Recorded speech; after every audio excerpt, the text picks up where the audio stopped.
देश में मिलावट की खबरें तो अक्सर सुनने को मिलती रहती हैं, जैसे दूध में पानी, मसालों में रंग और घी में केमिकल। परंतु अब यदि आरोप यह हो कि आस्था के सबसे बड़े केंद्रों में से एक में चढ़ी चांदी पर भी प्रश्न उठे, तो यह घटना सिर्फ चांदी की नहीं, विश्वास की भी है। जम्मू की अदालत ने श्री माता वैष्णो देवी श्राइन से जुड़े 500 करोड़ रुपए के चांदी चढ़ावे मामले में क्राइम ब्रांच के जांच अधिकारी को 29 जुलाई को रिकॉर्ड सहित तलब किया है। श्राइन बोर्ड द्वारा कराए गए परीक्षण का हवाला देते हुए दावा किया गया है कि करीब 20 टन चांदी के चढ़ावे में से केवल 5 से 6% ही शुद्ध चांदी पाई गई, जबकि शेष में मिलावट होने का आरोप है। इन दावों की पुष्टि न्यायिक प्रक्रिया और जांच के बाद ही होगी। अब सबसे बड़ा प्रश्न यह है कि क्या वास्तव में श्रद्धालुओं द्वारा चढ़ाई गई चांदी नकली थी या फिर कहीं बाद में उसमें कोई गड़बड़ी हुई।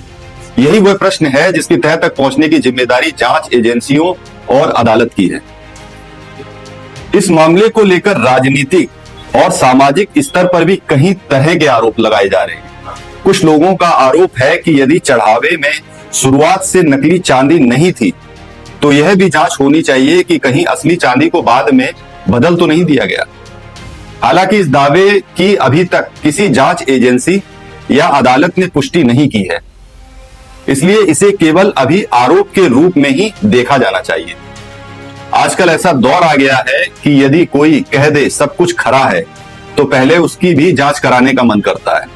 जनता सोच रही है कि अगर आस्था के नाम पर चढ़ाया गया चढ़ावा भी प्रश्नों के घेरे में है तो फिर भक्तों का विश्वास आखिर किस तिजोरी में सुरक्षित मिलेगा।